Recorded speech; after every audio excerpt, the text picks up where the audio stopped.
Okay, now, so once you have dilated to 10 cm, that's the time you can start pushing already. So we don't feel the rim anymore, and the head is low enough. That's when you have to work. So this is quite the typical position, and that's except sometimes because we break the end of the bed here, right? The legs might be put on stirrups because there may not be anywhere for you to rest your legs. For first-time moms, sometimes the pushing can take 2 hours, quite tough. I think most people don't have that much stamina, but about 1 hour or so. Whereas for women who have delivered before, it's usually a lot easier. Okay, if it's not, that means it's the way the baby's head is lying, and that's why it makes it difficult for you to push. So second time round usually is not so tough, but first time round you really have to work very hard. And that's why I think it's always useful to do a bit of exercise in your pregnancy, so it maintains a little bit of fitness level. Otherwise at that point is wow, some major HIIT training. Okay. Now, what do we mean when the head is crowning? Okay, let me go back to that slide here. Oops, sorry. So crowning is when the baby's head is oh, sorry, I cannot move the cursor. How do I say? Okay, crowning is when the baby's head is about to come out already. So, and it stays there. Otherwise, whilst you're pushing, every time you push, the baby's head will come down in the vagina a little bit, and then it's going to move up again. And then you push again, it will come down. But as it goes along, the head will stay lower and lower. And then finally, when it reaches this point, that means it's past that lower part of your pubic bone, it's not going to slide back in again. And then with the next few pushes, the baby's head is going to come out quite easily already from them. Okay. Now, and as you can imagine, the baby's head is quite big lah, for the vagina. So a lot of times the vagina would have to give way in order for the baby's head to come out. What's episiotomy and what's tearing? Episiotomy is when we intentionally cut. Okay, so we will then have to cut versus it splitting on its own. Because when it splits on its own, the tendency is that it will tend to go down directly. And the fear is that if it has to extend any further, it will enter into the anus and you get a 4th degree tear lah. When we do an episiotomy, we will intentionally cut slightly sideways so that if there's any extension, it tends to go like here. Okay, so less likely for it to have a 4th degree.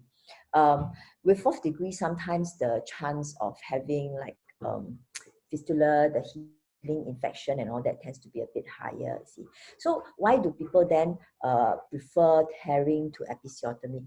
With tearing, I suppose it's more that it tears as much as it needs to, and also because of where it tears, the healing, the pain is not as bad as usually episiotomy, because with episiotomy, more muscles can be cut, so therefore it can be more painful. Okay, so I think pros and cons of each. It depends very much on your doctor's preference.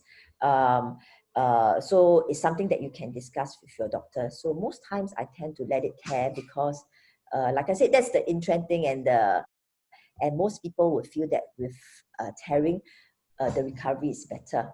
Okay, and also, okay, and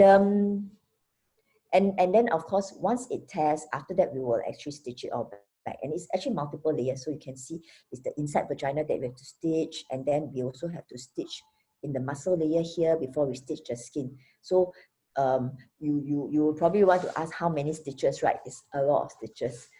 So because we can't count because it's multiple layers, right? But from the outside, see, from the vagina to the anus, it's actually a very short area.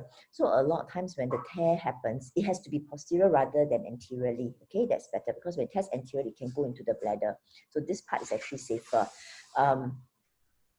That's why the pain that you feel is always very close to the anus, okay, because that area is quite short. So with vaginal delivery, there are instances where we may need to use a vacuum or forceps. Now, vacuum and forceps can only be done once it's fully dilated and the head is low enough.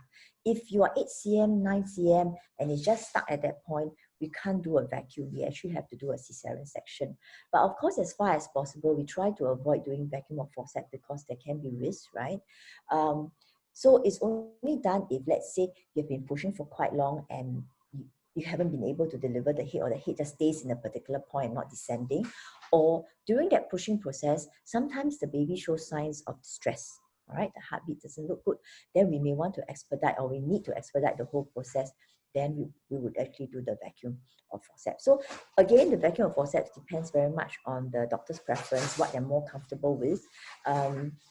Most doctors tend to use the vacuum nowadays. So the vacuum is a little cup that we apply on the baby's head, and the suction there, so it sticks on the head, like those cupping thing that we do, right?